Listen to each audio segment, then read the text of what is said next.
Prenez une petite doudoune et un petit chocolat chaud et installez-vous confortablement. Soyez prêts pour l'incroyable histoire d'Albert Einstein.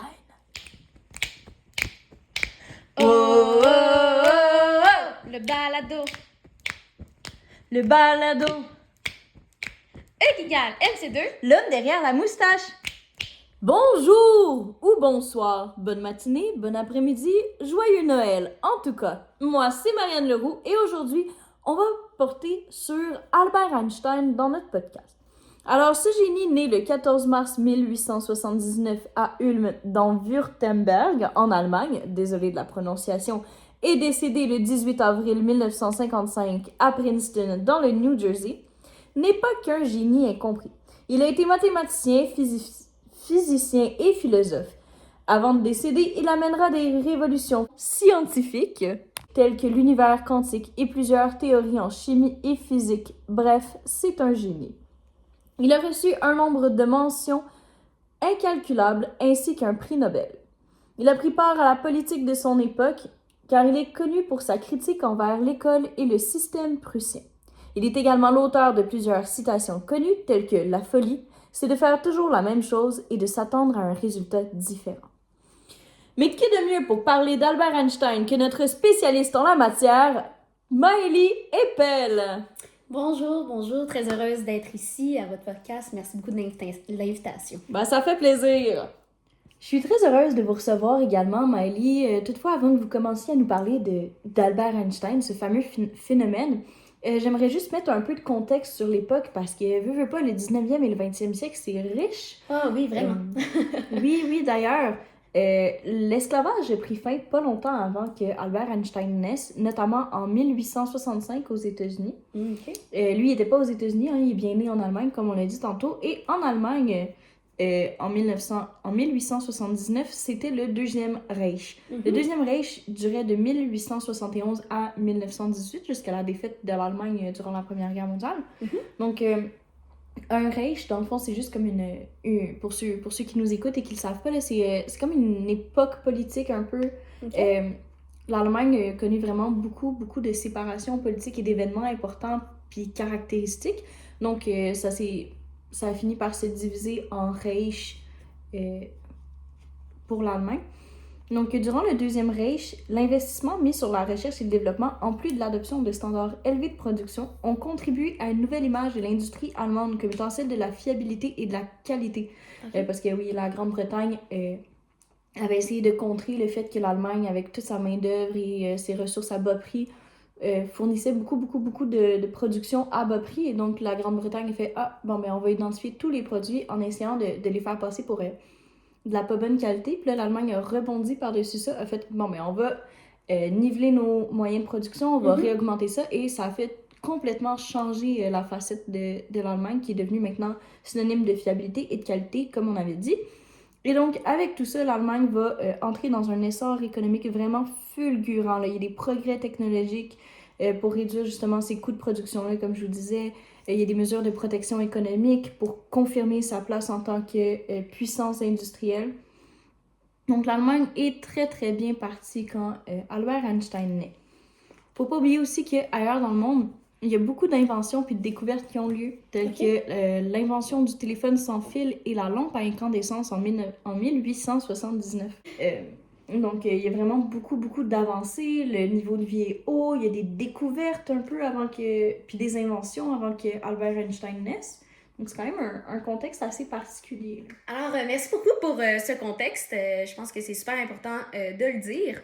Donc, comme vous avez dit, Albert est né le 14 mars en 1879 dans le Ulm, dans le Württemberg, en Allemagne. Donc, il est né d'un père qui se nomme Hermann Einstein, qui travaillait au début comme un vendeur de lits de plumes, puis qui a par la suite dirigé avec son frère, qui s'appelle Jacob Einstein, une usine électrochimique qui va être appelée, désolé de la prononciation, Elektrotechnische Fabrik J. Einstein et compagnie. Vous non plus, pas allemande? Non, pas malheureusement. Sa mère, elle, qui s'appelait Pauline Koch, était une femme à la maison, mais elle était aussi musicienne, puis c'est elle qui va transmettre aussi la passion de la musique à Albert qu'il va garder toute sa vie. Donc, avec notamment le violon. Einstein va aussi avoir une petite sœur de 2 ans plus jeune que lui, qui va être nommée Maya. Donc, Einstein va avoir 2 périodes qui va comme le bouleverser puis qui va le mener à aimer les sciences, découvrir la chimie, la physique, bref, l'univers du côté scientifique. Donc, à l'âge de 5 ans, Einstein va recevoir une boussole de son père. Puis c'est là qu'il va être intrigué sur le phénomène des forces invisibles qui peut dévier l'aiguille. Puis il va se pencher sur ça pour le restant de sa vie. Donc c'est fou. Ouais, 5 ans, c'est très jeune, mais il va déjà, c'est ça, être intrigué avec les forces magnétiques et tout. À l'âge de 12 ans, il va éprouver aussi un fort sentiment d'appartenance envers sa religion, qui est le judaïsme laïque. Donc le judaïsme laïque, un petit contexte avec ça, c'est de s'affirmer en dehors, comme indépendamment des pratiques religieuses qui sont strictes. Donc, ils vont mettre l'accent sur l'histoire, la culture, les valeurs éthiques, puis l'identité nationale du peuple juif. Puis avec ça, il va composer des chansons religieuses et les interpréter sur le chemin de l'école, ces affaires-là. Puis là, cette tendance-là va changer à la suite de lectures scientifiques qui vont contredire ses croyances. Donc, il va comme avoir il change de paradigme. Ouais, exactement. Il va changer de mentalité, de paradigme. Donc, il va vraiment plus, à 12 ans, se pencher du côté scientifique. Il va rester croyant, mais les sciences vont changer certaines de ses croyances. Puis, à cet âge-là, c'est là qu'il va découvrir un livre de géométrie, qui va le surnommer son petit livre de géométrie sacrée.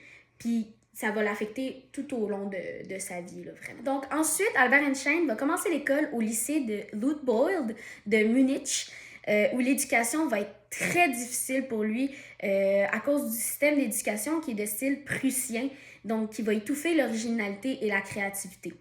Donc, avec ses problèmes d'élocution puis son retard dans les langues jusqu'à l'âge de 9 ans, il va être critiqué par un professeur en particulier qui va lui dire qu'il va arriver à rien dans la vie.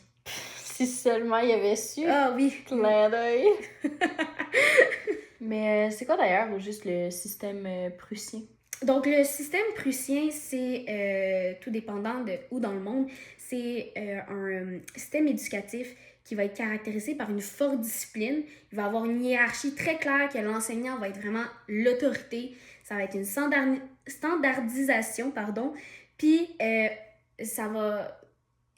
on va dire que ce système-là va davantage former des soldats disciplinés que des penseurs. Puis c'est ça que Einstein critiquait aussi et que d'autres aussi vont critiquer.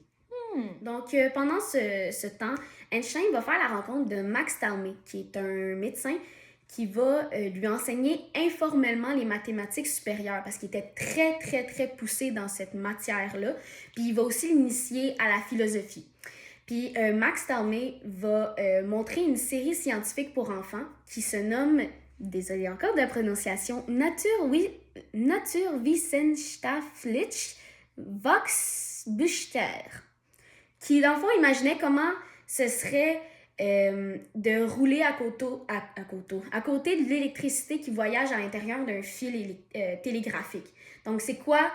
C'est un peu bizarre comme émission scientifique, mais ça va montrer les champs magnétiques. Puis Einstein, en 1895, va écrire son premier article scientifique inspiré de ses recherches sur justement ce phénomène-là qu'il va appeler l'enquête sur l'état de l'éther dans les champs magnétiques. À la suite aussi de ces recherches-là, Einstein va consacrer 10 ans aux hypothèses de la lumière et à quoi elle ressemble, ainsi qu'au paradoxe des ondes lumineuses. Donc ça avait comme, encore une fois, un peu lien avec cette série-là, mais il va juste passer plus de temps, 10 ans, pour ce phénomène. Donc les parents d'Einstein vont faire malheureusement faillite, puis ils vont se diriger vers l'Italie. Mais Einstein, lui, va rester à Munich pour finir ses études à Luitpold. Mais il va se retirer de ses cours parce que il va être face au devoir militaire à 16 ans. Donc, il va retourner après ça en Italie auprès de ses parents. Par service militaire, vous voulez dire qu'il y avait une conscription, qu'il y avait un service militaire obligatoire? Donc, oui, en Allemagne, dans ces temps-là, il va y avoir un service militaire long et obligatoire pour créer une armée puissante. Donc, déjà, on voyait un peu le côté de l'armée, de la puissance qu'on va retrouver avant la Première Guerre mondiale au niveau de l'Allemagne. Puis ça se fait avec l'enrôlement à la guerre. Puis il va avoir comme le Wehrpflicht, qui est justement ce principe-là qui va être comme écrit dans la conscription de l'Allemagne. Donc, voilà. Donc Einstein, quand il est rendu en Italie, il va voir qu'il n'y a pas vraiment d'avenir, que ses études supérieures ne devraient pas vraiment se faire en Italie parce qu'il n'était pas reconnu pour ça. Donc, il va vouloir s'inscrire à la Polytechnique de Zurich.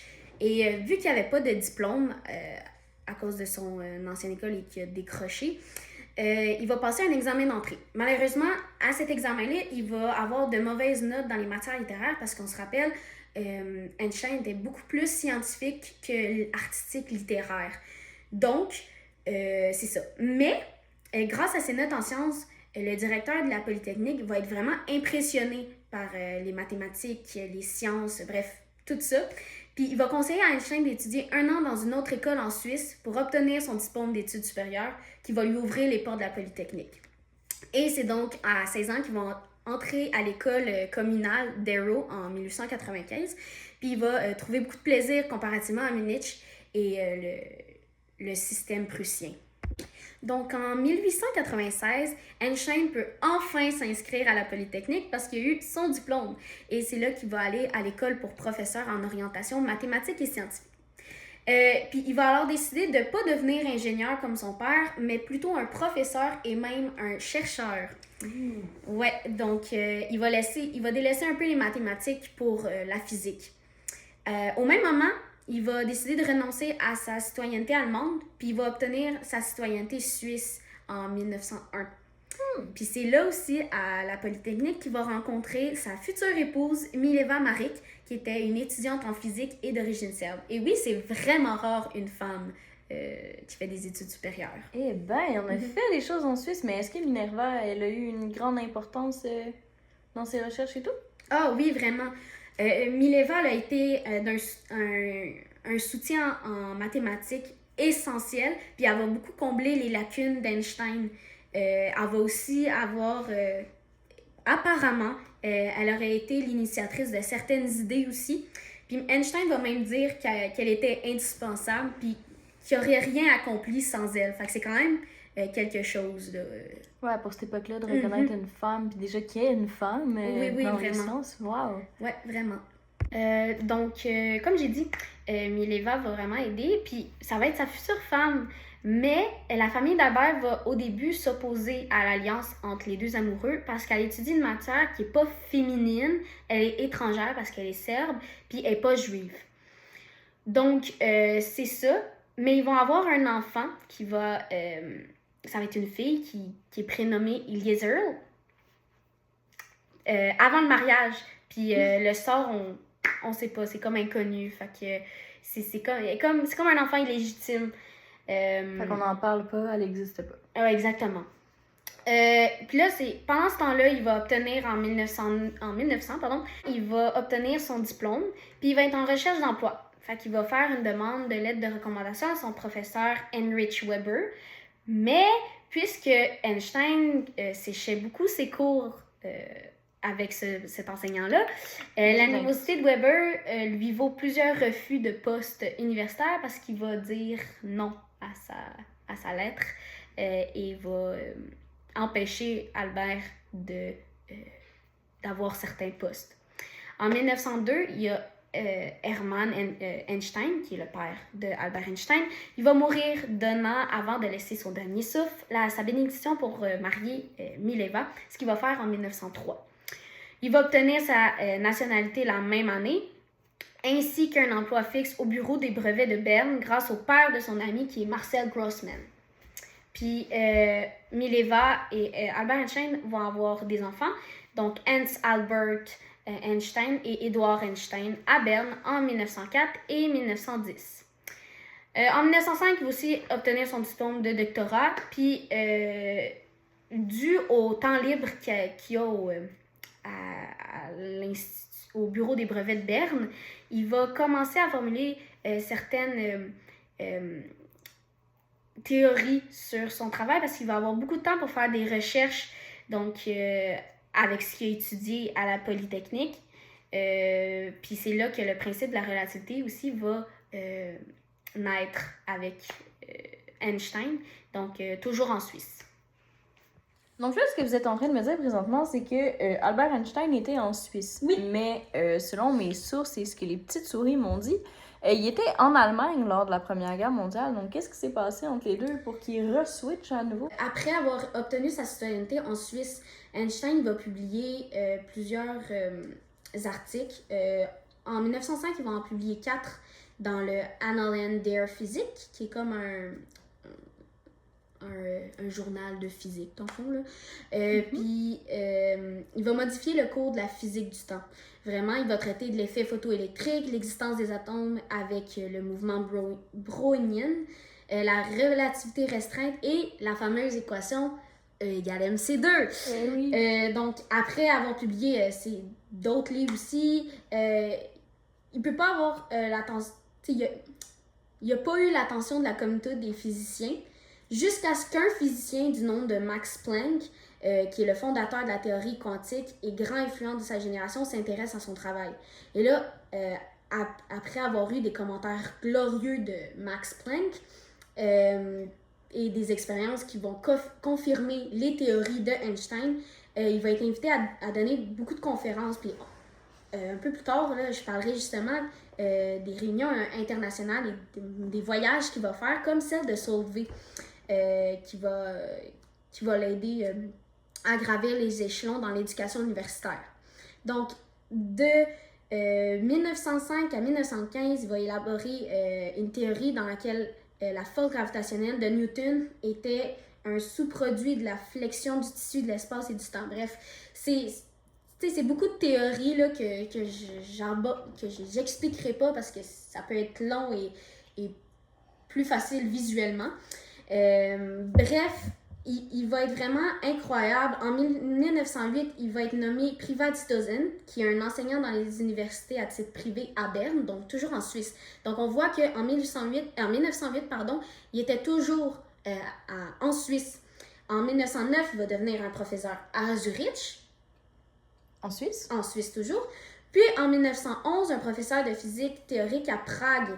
Puis il va retourner après ça à Zurich pour un poste similaire un an plus tard. Bref, il va vraiment faire plusieurs universités. Il va être professeur vraiment un peu partout dans plusieurs universités de Suisse, etc. Et c'est là qu'en 1914, donc au temps de la Première Guerre mondiale, Einstein il va devenir directeur de l'Institut de physique de Kaiser Wilhelm et un professeur à l'Université de Berlin. Donc, il va retourner en Allemagne pour enseigner. Donc, c'est pour ça qu'il se retrouve en Allemagne à la Première Guerre mondiale.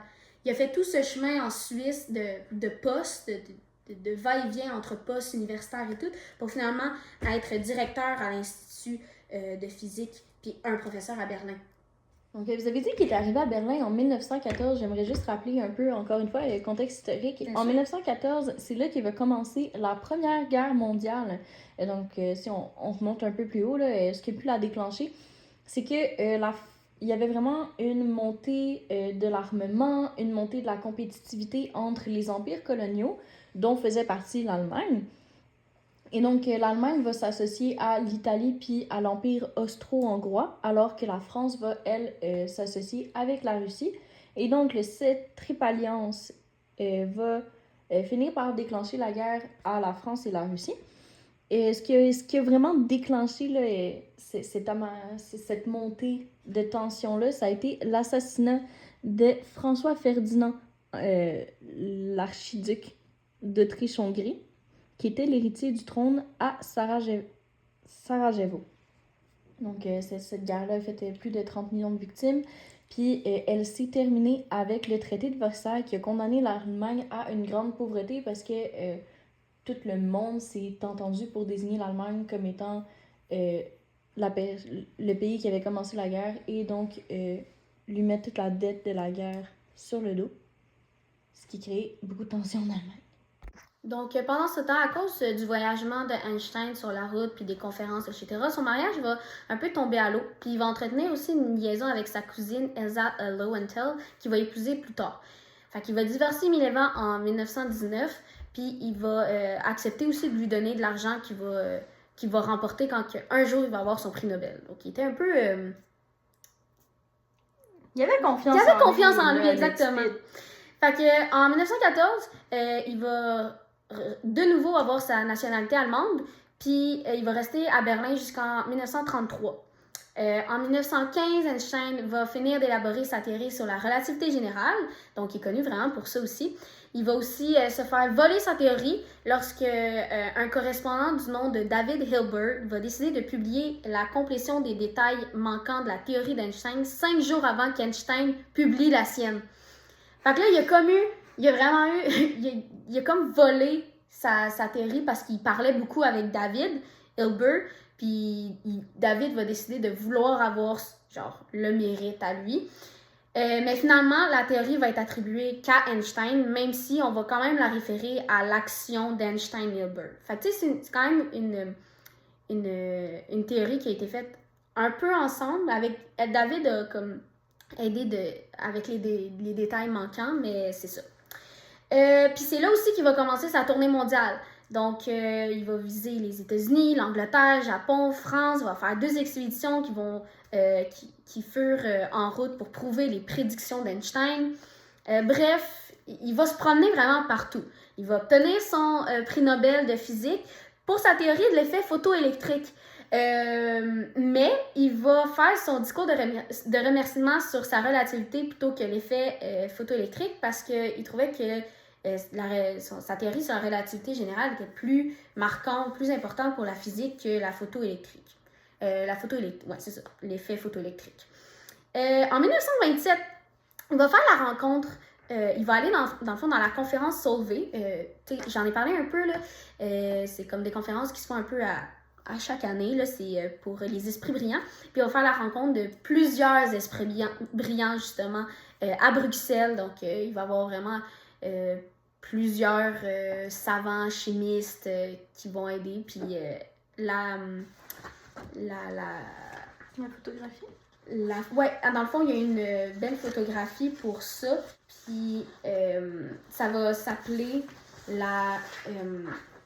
voyons, les électrons et les protons. C'est comme ça que ça s'est appelé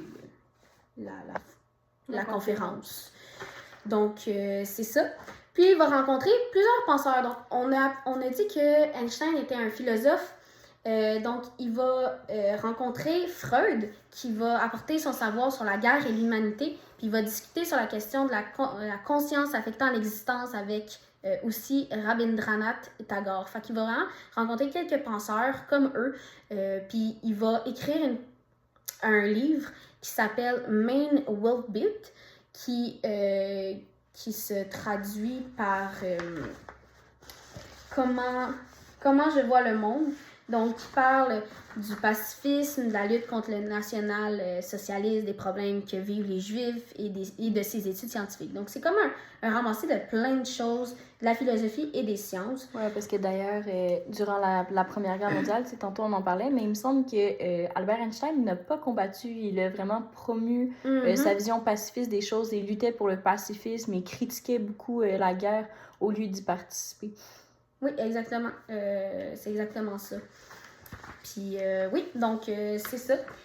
Puis, finalement, il va quitter l'Allemagne pour les États-Unis à cause du mouvement nazi que Marianne, vous vouliez nous en parler parce que sa vie était en danger. Puis, après ça, il va devenir un professeur de physique en théorie théorique à Princeton. Mais c'était quoi, dans le fond, la montée nazie?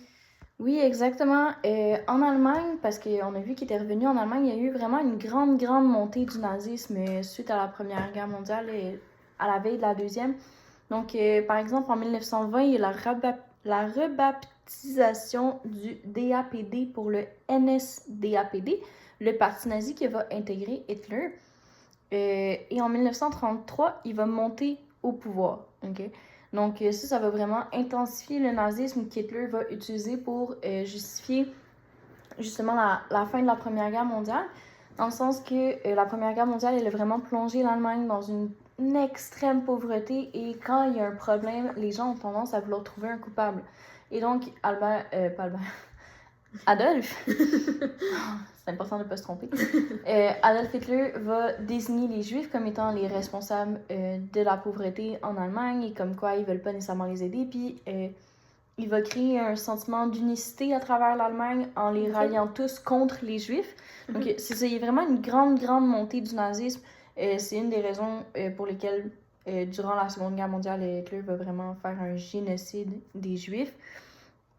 Il utilise des prétextes pour faire monter les répressions vers les communistes et les socialistes. Et en 1934, Hitler va faire assassiner ses opposants parce qu'il abolit les libertés individuelles puis la liberté de presse également, avec le SOA et l'antisémisme. Le SOA étant des persécutions, des exterminations systématiques et bureaucratiques envers environ 6 millions de Juifs. Donc, durant la Seconde Guerre mondiale, comme on en parlait, qui est de 1939 à 1945, ça va être les Alliés qui comptent les États-Unis et la Grande-Bretagne contre le puissant Axe qui comprend l'Allemagne, le Japon et l'Italie. Donc, il y a vraiment une montée du développement de l'armement. Il y a des chars, des avions, il y a des bombardements beaucoup plus puissants qui se sont développés entre les deux guerres, ce qui va faire qu'il va y avoir beaucoup plus de morts à la Deuxième Guerre mondiale. On parle d'environ 70 à 85 millions de décès, sans compter les génocides des Juifs qui représentent une immense partie de ces victimes. Donc, il y a eu une montée du fascisme et le résultat sera une victoire des Alliés par la capitulation de l'Allemagne ainsi que la création de l'ONU. Il faut noter aussi que pendant la Deuxième Guerre mondiale, Albert Einstein avait été au courant que l'Allemagne essayait de développer la bombe atomique et a averti les États-Unis de se grouiller à ce sujet-là pour réussir à la faire avant que l'Allemagne ne réussisse. Donc, bien qu'il ne soit pas l'auteur de la bombe atomique, il est souvent nommé comme étant le parrain de la bombe atomique ou le père, parce que c'est lui qui a vraiment poussé la recherche, même si c'est Oppenheimer qui l'a découvert. Donc, comme j'ai dit un peu plus tôt, Albert Einstein va aller enseigner à Princeton. Donc, il va obtenir sa citoyenneté américaine en 1940, puis il va prendre sa retraite en 1945. Il faut savoir aussi que en 1948, il va avoir la création de l'État de l'Israël, juste après la Deuxième Guerre mondiale, comme un peu un désolé, là, tu sais. Ouais. Puis on va lui offrir la présidence de l'État. Mais Albert va décliner cette offre-là parce que lui, il va dire qu'il manque de talent naturel, d'expérience nécessaire pour diriger un État, puis qu'il préfère privilégier les sciences qui est son domaine, qu'il connaît. Donc, il voulait pas vraiment s'allier avec ça, là, avec un État, là, vraiment diriger un État. Il va aussi découvrir que son fils Édouard va être diagnostiqué avec la schizophrénie. J'ai eu de la misère, désolée. Puis qu'il souffre d'une dépression nerveuse en 1930. Et il va aussi savoir que Elsa, qui est sa deuxième épouse, va décéder en 1936. Donc, il l'a pas eu facile. Il a vraiment vécu beaucoup de guerres, de conflits.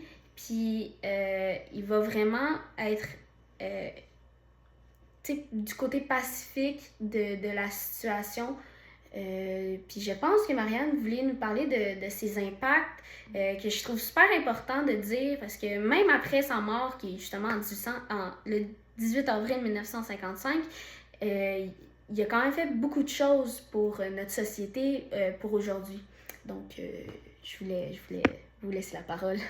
Donc, Albert Einstein a eu beaucoup d'impact, notamment au niveau scientifique puis au niveau politique et social. Donc, au niveau scientifique, il y a, comment ne pas dire, l'équation E égale mc2 en 1905. Cette relation proportionnelle fondamentale entre la masse et l'énergie d'un objet qui a permis l'exploration et le développement de l'énergie nucléaire et donc de permettre la naissance d'inventions révolutionnaires ainsi que le développement de la compréhension du monde quantique, donc une meilleure perception de notre monde et de ses aspects plus fondamentaux. La relativité restreinte, comme tu en avais parlé plus tôt là, dans les textes qu'il avait écrits, démontre l'interchangeabilité de la masse et de l'énergie, permettant l'exploration du monde nucléaire encore une fois.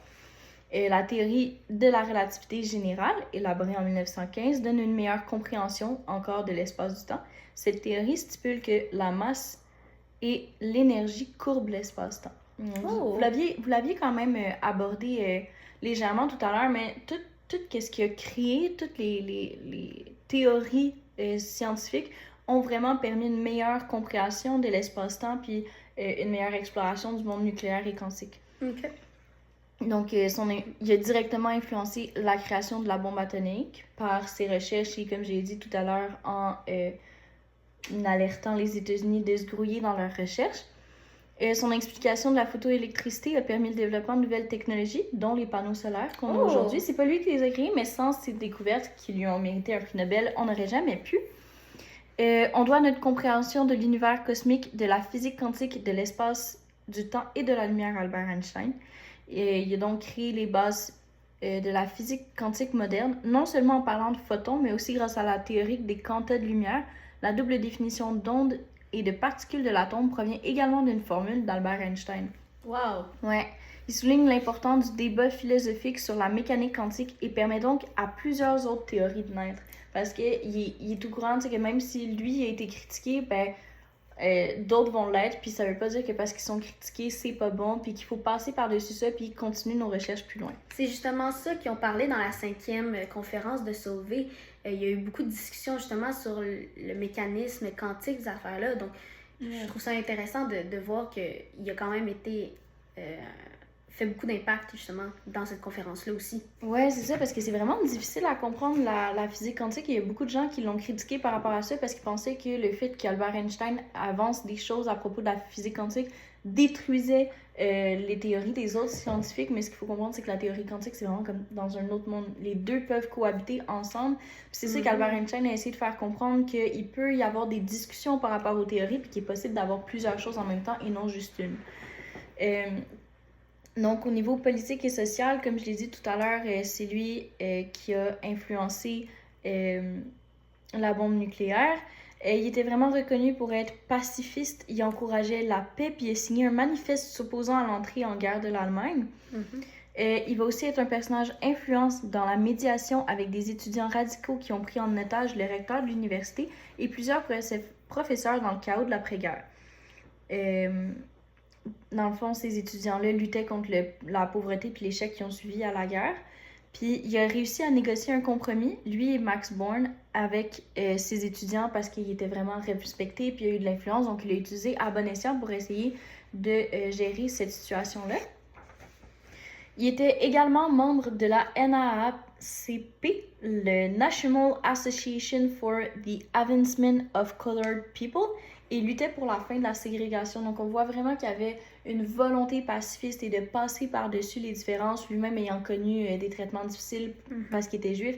Il a lutté pour la fin de la ségrégation et comme vous l'aviez dit, il s'est fait proposer d'être le président d'Israël pour avoir soutenu et aidé à sa création, mais il a refusé l'offre.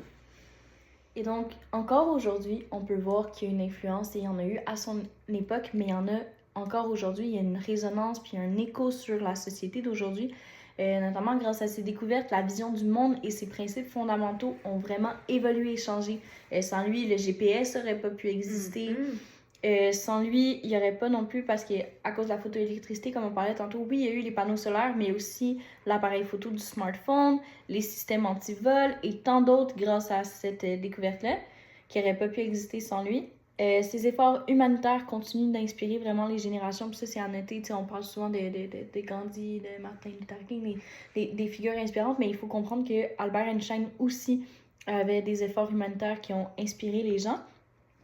Il était vraiment un grand porteur de la curiosité, de la créativité et de la recherche de la connaissance, des valeurs qui sont aujourd'hui mises de l'avant, en partie grâce à lui. Puis même s'il a été longtemps contredit, Albert n'a jamais abandonné. Il est parti d'un tout petit bureau pour devenir le génie international tel qu'on le connaît aujourd'hui. Même si les découvertes était déroutante à l'époque, elle continue de nous aider à mieux comprendre ce qu'on ne comprend toujours pas. Einstein a d'ailleurs appris au monde d'hier et d'aujourd'hui que c'est pas parce qu'une théorie bouleverse nos connaissances déjà existantes qu'elle est fausse ou que les précédentes étaient complètement invalides. Dans un certain sens, avec sa redéfinition de la physique dite classique, il invite l'ouverture d'esprit scientifique. Donc, grâce à lui, c'est vraiment là qu'on voit un avancement parce que les gens ont arrêté de se refermer. Il a aussi travaillé sur la science de la cosmologie, prédisant l'univers comme dynamique, en expansion ou en contraction, et va déterminer sa constante, changeant la perception de notre univers. Wow. Comme quoi, l'homme derrière la moustache était bien plus qu'un homme. Effectivement.